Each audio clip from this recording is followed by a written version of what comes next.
Quisqueyanos valientes alcemos nuestro canto con viva emoción, y del mundo a la paz ostentemos nuestro invicto glorioso pendón. Salve el pueblo que intrépido y fuerte a la guerra a morir se lanzó, cuando en bélico reto de muerte sus cadenas de esclavos rompió.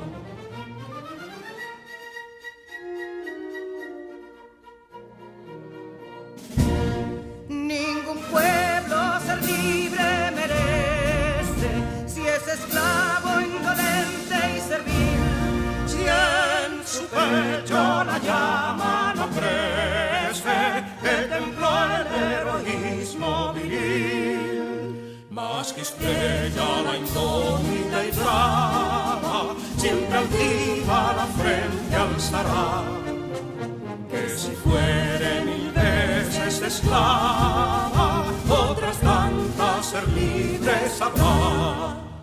Que si Dono y Ardita lucieron de un intruso señor al desdén, las carreras Belén campos fueron, que cubiertos de gloria se ven, que en la cima del heroico baluarte de los libres el verbo encarnó, donde el genio de Sánchez y Duarte a ser libre o morir enseñó.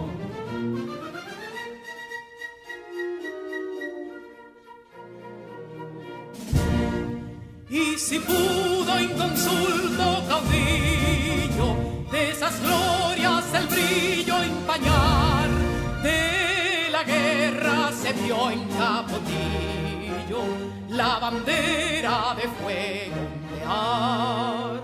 Y el incendio que atónito deja de Castilla al soberbio león, de las playas gloriosas le aleja, donde flota el cruzado pendón. Compatriotas, mostremos erguida nuestra frente orgullosos de hoy más, que Quisqueya será destruida, pero sierva de nuevo jamás. Que santuario de amor cada pecho, donde la patria se siente vivir, y es su escudo invencible el derecho, y es su lema ser libre o morir.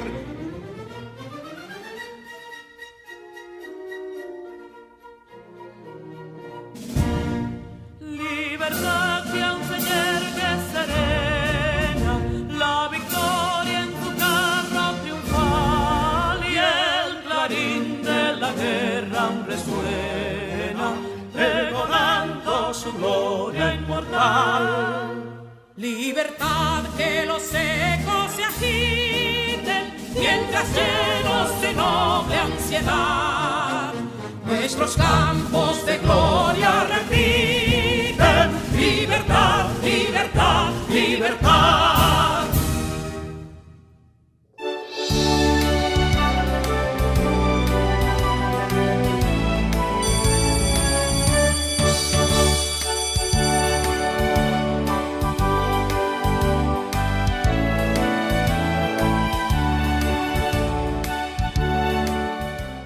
Es miércoles y estoy encantada de estar junto a ustedes, mis queridos y queridas estudiantes. Les doy la bienvenida a sus clases de primero de secundaria y a la vez les envío un abrazo en la distancia. Nos vamos adaptando muy bien a esta modalidad y solo te pedimos un poco de paciencia. Todas las cosas son difíciles hasta que se hacen fáciles.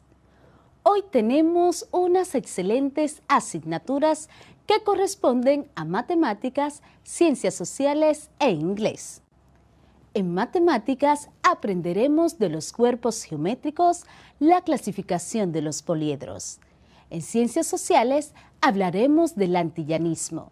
Y en inglés, en una segunda entrega, seguimos aprendiendo mucho más sobre los hobbies y la frase like to do o me gusta hacer. Soy su maestra Scarlett y de esta manera también presento a mis compañeros. En nombre del Ministerio de Educación de la República Dominicana, damos formal inicio a todos y a todas las estudiantes de primero de secundaria del año 2020-2021. Con mucho entusiasmo le damos la bienvenida a los docentes que te acompañarán a alcanzar tus sueños y metas.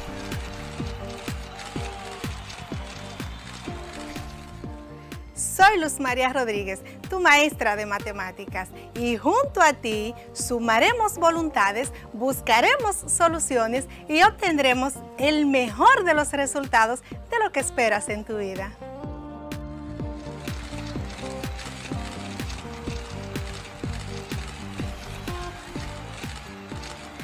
Hi, I'm your teacher, Saily Padilla. Soy tu profesor de inglés. And we will do our best, que significa haremos lo mejor, para que seas un great dreamer, un gran soñador.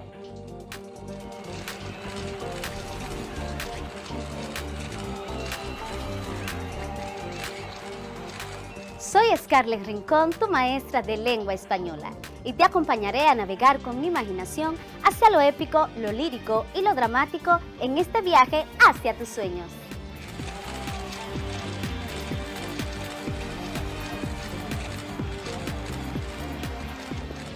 Soy Julio Pimentel, tu maestro de Ciencias Sociales, y con estos cambios que ha experimentado nuestro país y el resto del mundo, continuaremos por las vías de la superación personal.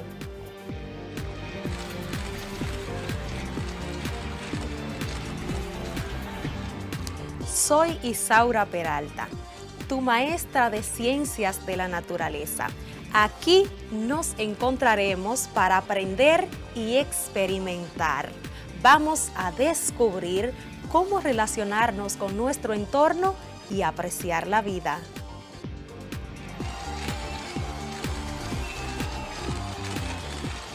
Salut, ¿cómo ça va? Hola, ¿qué tal? Soy et chanson la jeunesse, tu profesor de francés, el idioma de romance.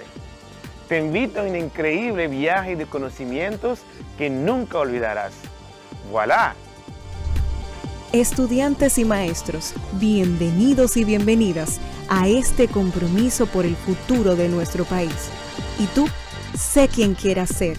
Alcanzar tus metas es posible.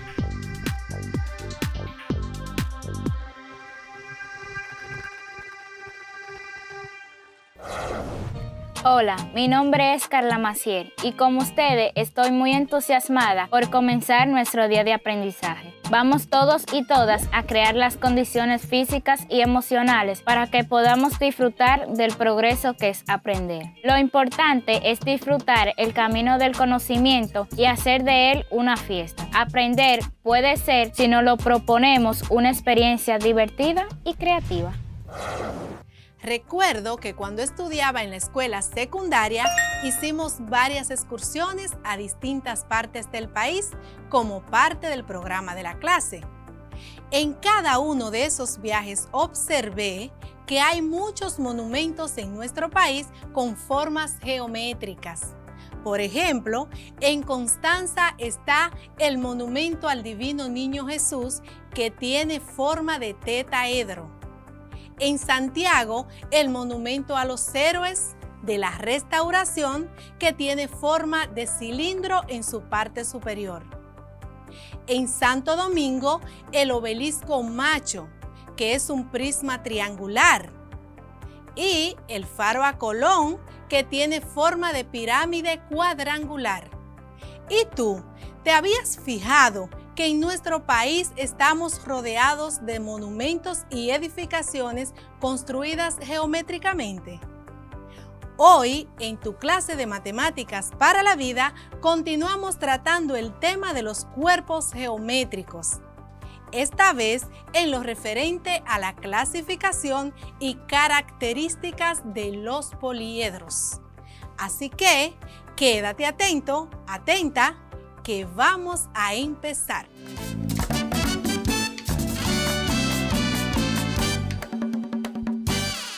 Es una gran alegría para su profe Luz saber que están ahí, esperándome.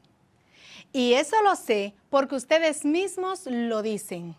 Puedo leerlo en las redes sociales donde ustedes comentan. Muchas gracias, mis adorados estudiantes. Nueva vez les doy la bienvenida, deseándoles que, como siempre, puedan sacar el mejor provecho de la clase. En nuestro encuentro pasado, estuvimos hablando de la teoría que sustenta lo que son los cuerpos redondos. Con estos conocimos el concepto de geometría espacial o geometría del espacio. Pues esta rama de la geometría se encarga del estudio de las figuras geométricas voluminosas que ocupan un lugar en el espacio. La geometría estudia las propiedades y medidas de las figuras geométricas en el espacio tridimensional o espacio euclídeo. Recordando que este tipo de geometría se usa ampliamente en matemáticas, en ingeniería y en ciencias de la naturaleza. Nos dimos cuenta que al estudiar el concepto de geometría, este traía consigo otro concepto: espacio euclídeo. El espacio euclídeo es un tipo de espacio geométrico donde se afirma que la recta real es de una dimensión, el plano euclídeo de 2 dimensiones y el espacio tridimensional de la geometría euclidiana de 3 dimensiones. En cuanto al tema central, que fue los cuerpos redondos son regiones del espacio limitadas por superficies planas y que una de sus características es que son cuerpos sólidos con 3 dimensiones: largo, ancho y profundidad, y que ocupan un lugar en el espacio y por lo tanto tienen volumen. Ya creo que está bien para repaso. Hablemos ahora de lo que es la clasificación de los poliedros como cuerpos geométricos. Una primera categoría podría ser los sólidos platónicos, regulares o perfectos, que son poliedros convexos, tal que todas sus caras son polígonos regulares, iguales entre sí, y que todos los ángulos sólidos son iguales. Reciben este nombre en honor al filósofo griego Platón. De acuerdo a su número de caras, los poliedros se clasifican en regulares e irregulares. Un poliedro es regular si tiene las siguientes características. Todas las caras son las mismas. Todas las caras son polígonos regulares congruentes. El mismo número de caras se une en cada vértice. La figura no tiene aberturas o agujeros. La figura es convexa. Solo existen 5 tipos de poliedros regulares. Estos son tetraedro regular, poliedro cuya superficie está formada por 4 triángulos equiláteros o iguales. Cubo o hexaedro. Es regular cuando está compuesto por 6 cuadrados iguales. Octaedro. Es regular cuando la superficie del cual está constituida por 8 triángulos equiláteros iguales. Dodecaedro. Este poliedro es regular cuando está formado por 12 pentágonos regulares iguales. Icosaedro. Es regular si sus caras son 20 triángulos equiláteros iguales. El poliedro irregular es el que tiene sus caras, sus aristas y sus vértices diferentes. Existen infinitos poliedros irregulares. Principalmente se clasifican por el número de caras que tiene su superficie. Escucha algunos de los nombres. Tetraedro, cuerpo geométrico con 4 caras desiguales.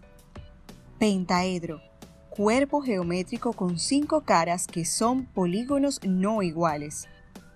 Hexaedro, cuerpo geométrico con 6 caras diferentes. Heptaedro, cuerpo geométrico con 7 caras que son desiguales. Octaedro, cuerpo geométrico con 8 caras distintas. Eneaedro, cuerpo geométrico con 9 caras que son diferentes. Decaedro, cuerpo geométrico con 10 caras que representan polígonos no iguales. Undecaedro, cuerpo geométrico con 11 caras distintas. Dodecaedro, cuerpo geométrico con 12 caras desiguales. Tridecaedro, cuerpo geométrico con 13 caras que son diferentes. Tetradecaedro, cuerpo geométrico con 14 caras desiguales. Pentadecaedro, cuerpo geométrico con 15 caras que son polígonos no iguales. Hexadecaedro, cuerpo geométrico con 16 caras diferentes. Heptadecaedro, cuerpo geométrico con 17 caras distintas. Octadecaedro, cuerpo geométrico con 18 caras que no son iguales. Eneadecaedro, cuerpo geométrico con 19 caras diferentes. Icosaedro, cuerpo geométrico con 20 caras que son polígonos no iguales. Luego de escuchar el nombre y la definición de algunos de los poliedros irregulares clasificados de acuerdo al número de caras, pasemos a conocer la denominación de los poliedros según sus aristas. Los poliedros según sus aristas se denominan poliedros de aristas uniformes, que son aquellos en los que una arista contiene un par de caras. Son iguales a otro par de caras de cualquier otra arista. También los poliedros se denominan según sus vértices como poliedro de vértices uniformes. Los poliedros de vértices uniformes son aquellos en los que un vértice converge con otro en una misma cara o en un mismo orden. Podemos considerar más categorías de poliedros como por ejemplo poliedros estrellados, que tienen forma de estrella y se construyen a partir de sólidos platónicos y otros poliedros. Los deltaedros, que todas sus caras son triángulos. Los trapezoedros, que todas sus caras son trapezoides. Los poliedros duales, que son poliedros cuyos vértices se corresponden con el centro de las caras del otro poliedro dado. El poliedro dual es similar al original. Sólidos uniformes. Un poliedro es uniforme cuando tiene tantos polígonos regulares como caras y es transitivo de vértice. Y por último, pero no menos importante, clasificación de los poliedros según sus características. De acuerdo a esta condición, ellos se clasifican en poliedro convexo y poliedro cóncavo. Poliedro convexo es cuando una recta solo puede cortar a su superficie en dos planos. El poliedro cóncavo es una recta que puede cortar su superficie en más de dos planos, por lo que posee algún ángulo diedro entrante.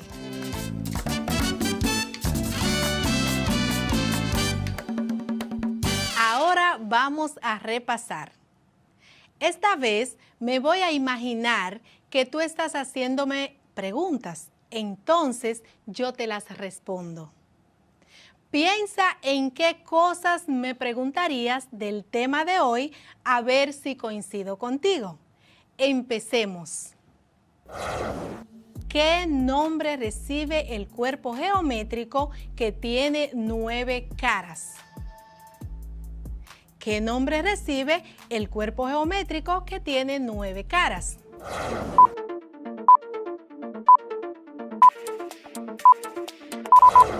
Eneaedro. Eneaedro. Otra pregunta. ¿Cuál es la categoría de los poliedros? ¿Cuál es la categoría de los poliedros?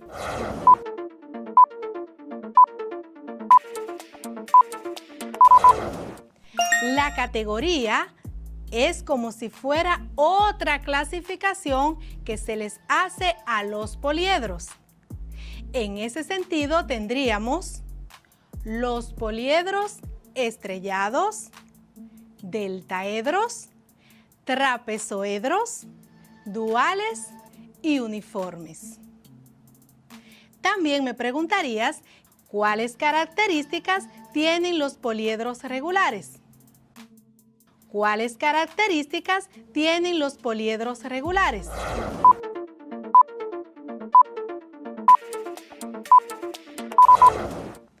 Y te respondo. Estos se caracterizan porque todas las caras son las mismas. Todas las caras son polígonos congruentes. El mismo número de caras se une en cada vértice. La figura no tiene aberturas o agujeros.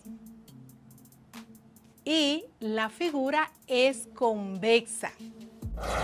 Al hacer todas esas preguntas, se puede decir que hoy aprendiste que los poliedros se clasifican por el número de caras que tiene su superficie en tetraedro, pentaedro, hexaedro, heptaedro, octaedro, eneaedro, decaedro, undecaedro, dodecaedro, tridecaedro y así sucesivamente. Según sus aristas, los poliedros se denominan poliedros de aristas uniformes, que son aquellos en los que una arista tiene un par de caras y ellas son iguales a otro par de caras de cualquier otra arista. También los poliedros se denominan según sus vértices, como poliedro de vértices uniformes. Se les llama poliedros de vértices uniformes a aquellos en los que en un vértice converge el mismo número de caras y el mismo número de orden. Hay poliedros que son regulares y otros que son irregulares.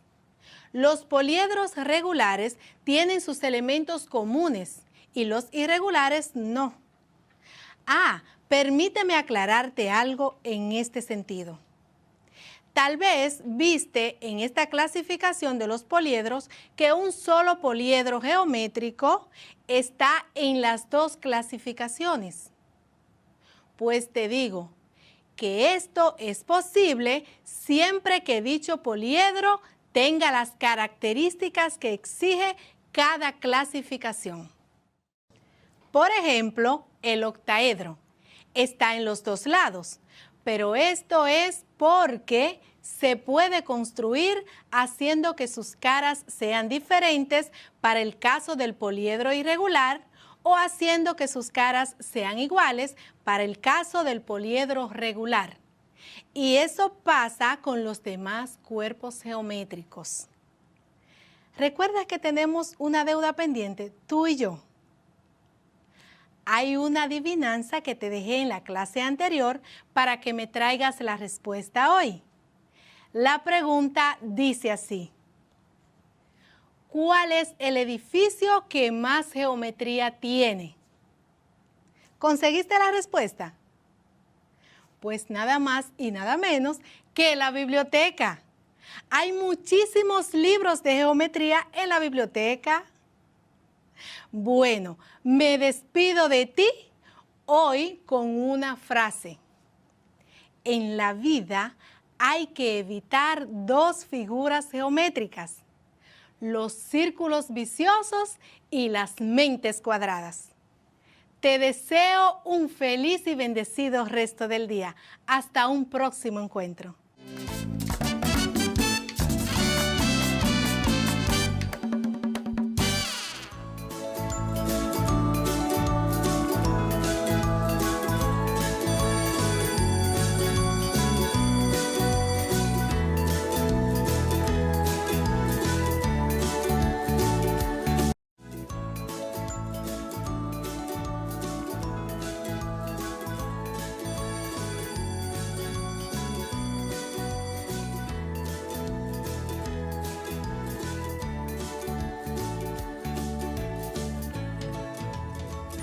¿Sabes por qué los puertorriqueños no pueden elegir un presidente igual como lo hacemos en República Dominicana?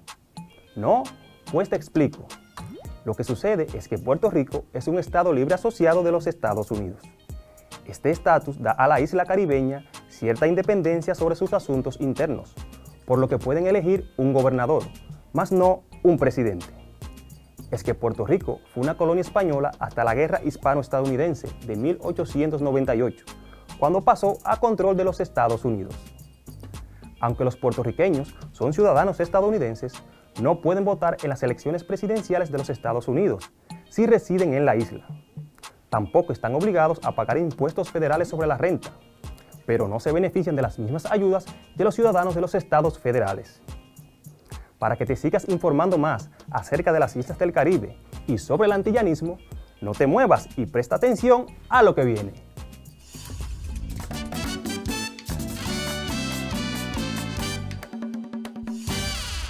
Hola estudiantes, bienvenidos y bienvenidas a su clase de Ciencias Sociales.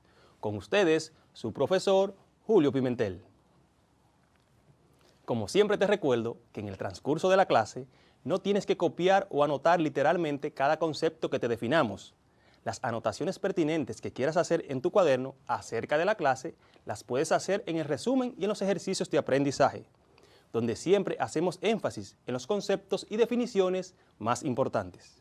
Lo que buscamos con esto es que puedas concentrarte y entender mejor todo lo tratado en la clase. En la clase anterior aprendimos acerca del nacionalismo en Alemania, Italia y el Imperio Austrohúngaro.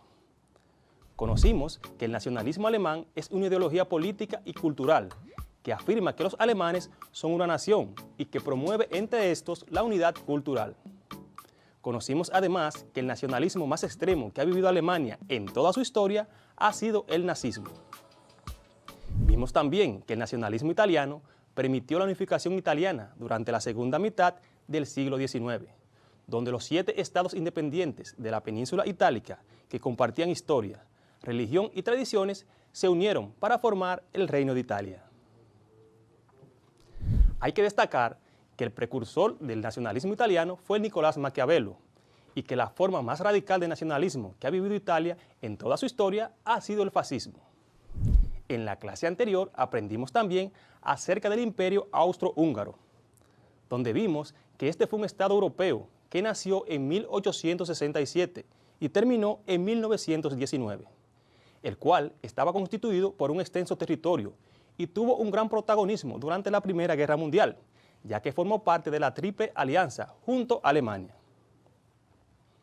En la clase de hoy trataremos el tema el antillanismo.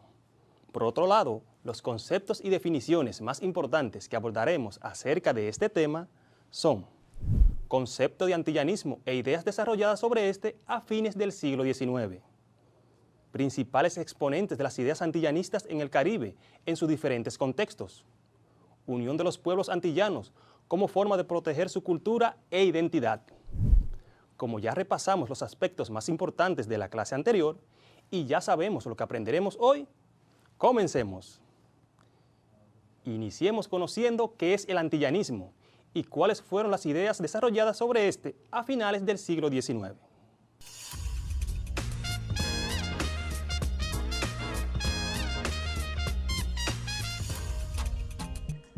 El antillanismo, también llamado panantillanismo, fue un movimiento libertador que se dio en todo el Caribe. El mismo trata sobre la proyectada unificación de las Antillas Mayores, Cuba, Puerto Rico y Santo Domingo. Recuerda que cuando hablamos de Santo Domingo, nos referimos a Haití y República Dominicana. Según los historiadores, el antillanismo surge en Puerto Rico, con Betances y Hostos en el 1868.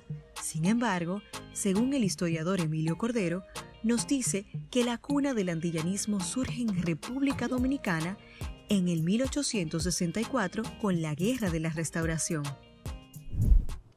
El pensamiento del antillanismo surge debido a que los líderes restauradores se encontraban en una lucha desigual en contra de una España colonialista y la sombra de las intenciones expansionistas de los Estados Unidos de América. Por tanto, surge primero la idea de unión haitiano-dominicano para garantizar la libertad y soberanía de Santo Domingo, y luego la Confederación Antillana como contrapeso a la política expansionista de los Estados Unidos. Es que terminada la guerra restauradora contra la metrópoli española, la cual permitió el restablecimiento de la República Dominicana como Estado independiente en 1865, cobraron fuerza los planes de reunificar la isla La Española, que había tenido un gobierno entre 1822 y 1844. Según el distinguido historiador dominicano Emilio Cordero Michel, afirma que el ideario de la unidad antillana emergió como fruto natural y lógico del pensamiento y la acción revolucionaria de los hombres de la Restauración. Puesto que el proceso bélico restaurador, además de tener un carácter independentista y de liberación nacional, fue también marcadamente social, racial, anticolonialista y antiesclavista. No es de extrañar que el 16 de enero de 1864, Matías Ramos Mella, encargado de la Comisión de Guerra del Gobierno Provisional Restaurador, hiciera un llamamiento a los dominicanos para que tomaran las armas contra España y lo concluyera con la siguiente proclamación antiesclavista, antillanista y americanista. Dominicanos, los días llegaron ya en que la España, única nación que se obstina en conservar esclavos, debe perder sus colonias en las Antillas. América debe pertenecerse a sí misma. Con esto, el movimiento del antillanismo se expande a Cuba y Puerto Rico, con Betances y Martí, debido a sus similitudes, Puerto Rico como colonia española y Cuba con la invasión norteamericana. Se vuelve entonces el antillanismo como tal un movimiento que surge como mecanismo de defensa contra la política expansionista de los Estados Unidos, para mantener la soberanía de las Antillas.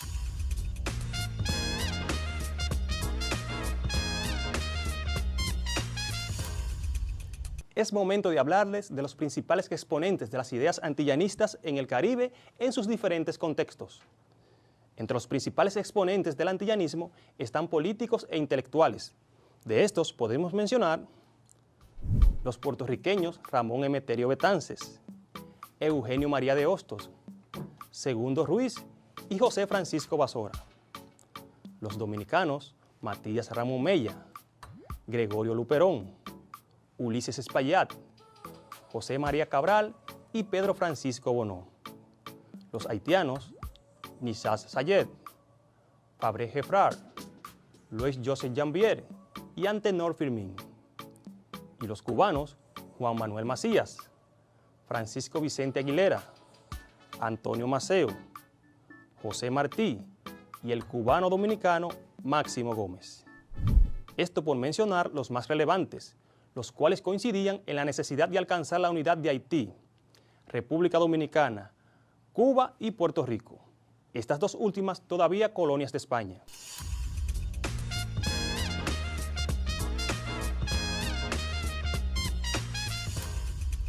Es bueno comprender que los proyectos para una confederación de las Antillas se articularon para viabilizar las independencias de Cuba y Puerto Rico y para defender las de Haití y la de República Dominicana frente a todos los imperios.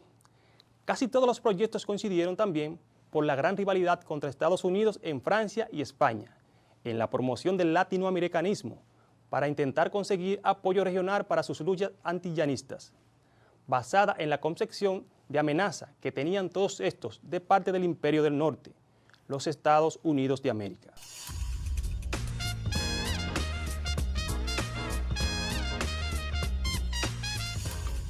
Basado en el concepto de unión del antillanismo, es entendible la posición de los precursores de este contra aquellos que han mancillado la soberanía e identidad de los pueblos del Caribe. Es que cada día se hace más necesario que la unión e integración de los pueblos se materialice como vía para enfrentar las pretensiones de las potencias mundiales.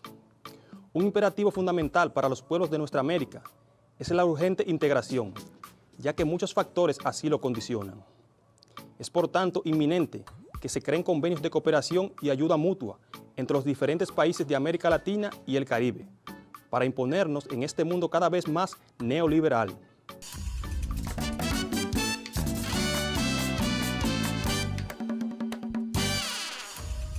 Vamos a comprobar si has prestado atención a la clase del día de hoy, respondiendo correctamente a lo que se te pide a continuación.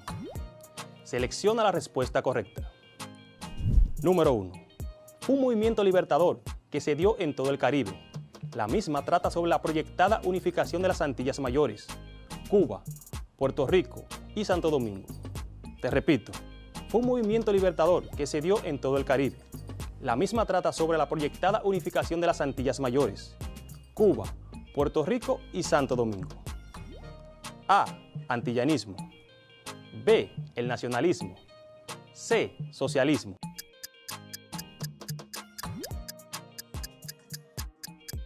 ¿Elegiste la A, antillanismo? ¡Excelente! Esa es. Número 2. Fue un destacado prócer dominicano que se expresó a favor del antillanismo. Te repito, fue un destacado prócer dominicano que se expresó a favor del antillanismo. A. José Martí. B. Eugenio María de Hostos. C. Matías Ramón Mella.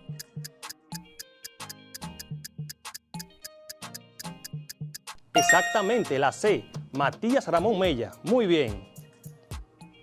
Número 3. Los países del Caribe que integraron el movimiento El Antillanismo son, te repito, los países del Caribe que integraron el movimiento El Antillanismo son A.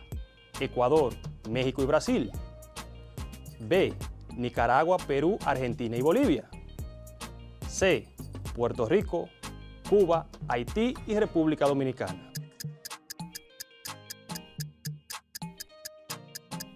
Si elegiste la C, al igual que yo, muy bien por ti.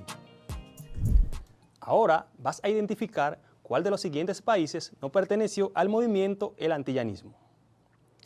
Puerto Rico, Cuba, México, Haití, República Dominicana. Espero que ya hayas identificado el país que no perteneció al movimiento El Antillanismo. México, excelente, muy bien por ti, has realizado tu actividad.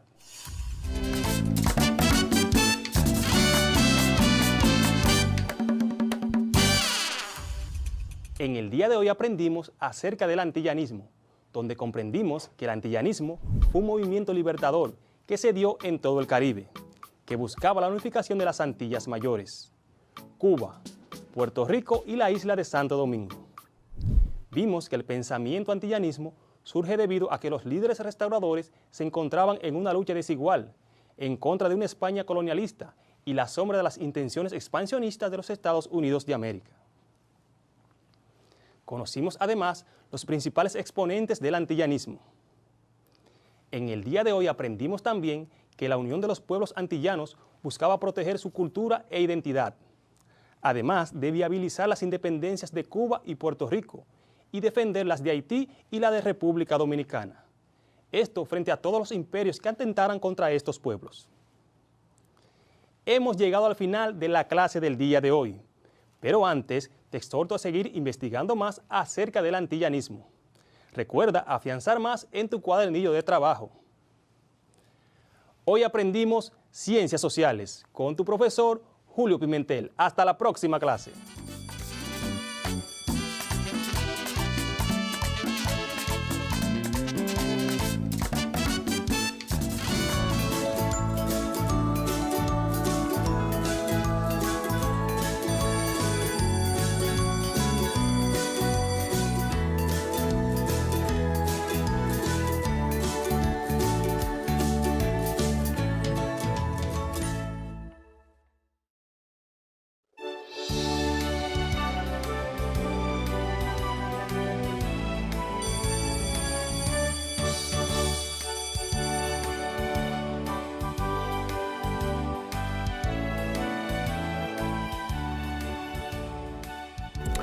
And tell me, what do you like to do in your free time? In my free time, I like to paint. And you? Well, in my free time, I like to chat and listen to music. Okay, nice. Do you like to play at sports? No, I don't. And you? Yes, I do. I like to play volleyball and exercise. Awesome!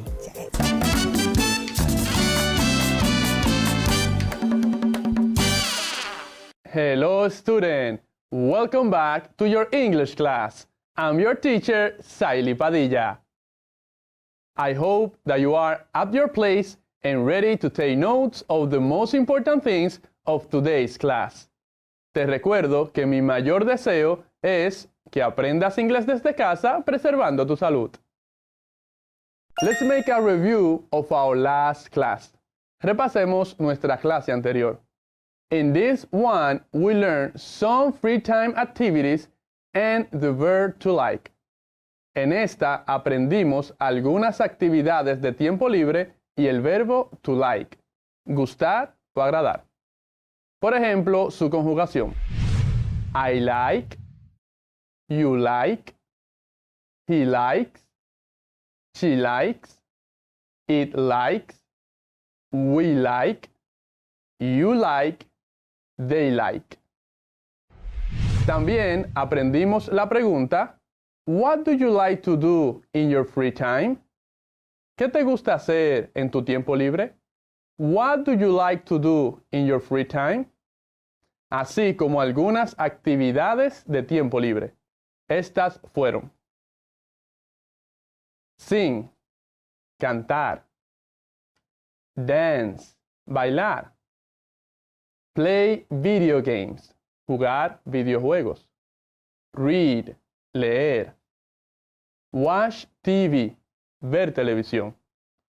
Y por último, escuchamos las respuestas de diferentes estudiantes con respecto a los que le gusta hacer en su tiempo libre. ¿Qué te parece si las escuchamos de nuevo? Listen. Hello, teacher. In my free time, I like to sing. Hello, teacher. In my free time, I like to watch TV. Hello, teacher. In my free time, I like to read. Con estas frases hemos terminado el repaso de hoy, escuchando cómo se responde la pregunta What do you like to do in your free time? Y ahora estamos listos para iniciar con nuestro contenido, donde aprenderás más vocabulario relacionado con actividades de tiempo libre y otras formas de preguntar y responder con el verbo to like. Are you ready? Empecemos por conocer cómo se pregunta información de una tercera persona. En este caso, relacionado con sus actividades de tiempo libre. Para preguntar sobre otra persona, se necesita utilizar el verbo auxiliar do. ¿Cómo se hace? Primero, colocamos la partícula interrogativa what. Luego, el verbo auxiliar does, que es la conjugación del verbo do en tercera persona. Le sigue el pronombre he o she. Y luego el verbo like en su forma base. Te repito, primero se coloca la partícula interrogativa what. Luego el auxiliar does, que es la conjugación de do en tercera persona. Le sigue el pronombre he, si es él, o she, si es ella. Y por último, el verbo like en su forma base. Entonces, ¿cómo preguntarías qué le gusta hacer a él en su tiempo libre? Siguiendo la estructura, la pregunta sería: What does he like to do in his free time? What does he like to do in his free time? What. ¿Qué? Does. El verbo auxiliar conjugado en tercera persona. He. El pronombre él. Like. El verbo gustar en su forma base. To do, hacer. In his free time, en su tiempo libre. Aquí se utiliza el adjetivo posesivo his, que es el su de él. Te repito para que tomes notas. What, ¿qué? Does, auxiliar. He, pronombre. Like, el verbo en su forma base. To do, hacer. In his free time, en su tiempo libre. What does he like to do in his free time? Repite después de mí. What does he like to do in his free time? What does he like to do in his free time? What does he like to do in his free time? Con esta estructura, ¿cómo preguntarías qué le gusta hacer a ella en su tiempo libre? Sería, what does she like to do in her free time? What. ¿Qué? Does. Auxiliar. She, pronombre ella. Like, el verbo to like en su forma base. To do, hacer. In her free time, en su tiempo libre. Utilizando el adjetivo posesivo her, el su de ella. What does she like to do in her free time? Repite después de mí. What does she like to do in her free time? What does she like to do in her free time? Ahora, ¿sabes cómo responder este tipo de preguntas? Antes de decirte, presta atención a un nuevo vocabulario relacionado con actividades de tiempo libre. Listen. Actividades de tiempo libre. Paint. Pintar. Paint.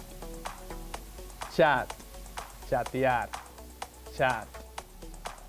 Play a sport. Jugar un deporte. Play a sport. Exercise. Hacer ejercicios. Exercise. Listen to music. Escuchar música. Listen to music. Repite después de mí. Paint. Chat. Play a sport. Exercise. Listen to music. Ahora escribe. Paint se escribe P-A-I-N-T.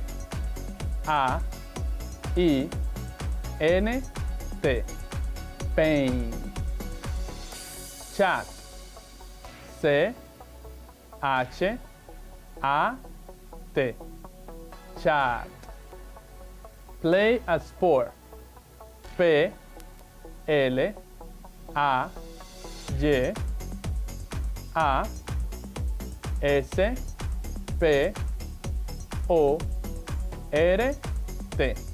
Play a sport.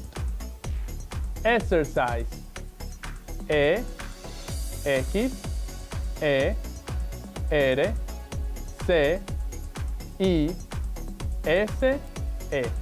Exercise. Listen to music. L-I-S-T-E-N.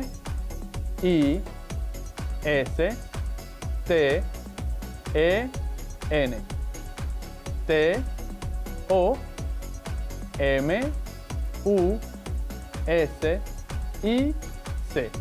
Listen to music. Repite. Paint. Chat. Play a sport. Exercise. Listen to music. Estas son algunas actividades de tiempo libre. Luego de escuchar el vocabulario, presta atención a cómo se responden las preguntas en tercera persona. Para expresar lo que le gusta hacer a otro, tenemos que utilizar el verbo like en su conjugación para tercera persona. Likes.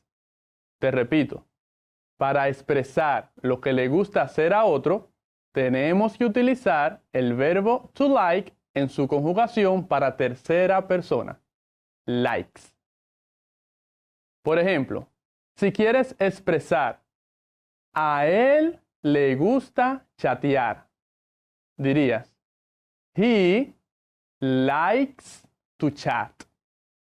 A él le gusta chatear. He likes to chat. ¿Y cómo dirías a ella le gusta chatear? Sería she likes to chat. A ella le gusta chatear. She likes to chat. ¿Ves qué fácil es? Solamente tienes que utilizar el pronombre he o she, el verbo like en su tercera persona, likes y la actividad. Para comprobar que conoces este punto, hagamos un ejercicio. En este te diré un pronombre y una actividad de tiempo libre para que me digas una oración en inglés con el verbo to like. Por ejemplo, si te digo el pronombre he y la actividad play a sport, la oración sería he likes to play a sport. Te repito, si te digo el pronombre he y la actividad play a sport, la oración sería he likes to play a sport. Así que empecemos. Número 1. He paint. ¿Cuál sería la oración? He likes to paint. Número 2. She listen to music. ¿Cuál sería la oración? She likes to listen to music. Otra más. He exercise. ¿Cuál sería la oración? He likes to exercise. ¿Lo hiciste bien? Repitamos las oraciones. He likes to paint. She likes to listen to music. He likes to exercise. Muy bien. Ahora que ya sabes cómo responder las preguntas what does she like to do o what does he like to do in his or her free time, ¿qué te parece si respondemos las preguntas que hicimos al inicio? Escucha de nuevo la conversación y enfócate en lo que le gusta hacer a él. Vamos a responder la pregunta, What does he like to do in his free time? Son dos actividades, así que presta mucha atención. And tell me, what do you like to do in your free time? In my free time, I like to paint. And you? Well, in my free time, I like to chat and listen to music. Okay, nice. Do you like to play at sports? No, I don't. And you? Yes, I do. I like to play volleyball and exercise. Awesome! ¿Prestaste atención? Entonces responde la pregunta. What does he like to do in his free time? En el caso de él, podemos decir dos oraciones. He likes to chat. A él le gusta chatear. Y otra. He likes to listen to music. A él le gusta escuchar música. Repite después de mí. He likes to chat. He likes to listen to music. Así que ya sabes responder sobre otra tercera persona relacionado con lo que le gusta hacer en su tiempo libre. Solamente nos falta conocer las preguntas de sí o no, así como las respuestas negativas. Y ese será el tema de nuestra próxima clase. Ha llegado el momento de repasar. What have we learned today? ¿Qué hemos aprendido hoy? Today, we learn how to make a question about a third person. Hoy aprendimos cómo hacer una pregunta con relación a una tercera persona. En este caso, sobre lo que le gusta hacer en su tiempo libre. Para él, la pregunta sería, What does he like to do in his free time? Y para ella, la pregunta sería, What does she like to do in her free time? También aprendimos cómo responder. Por ejemplo, he likes to chat.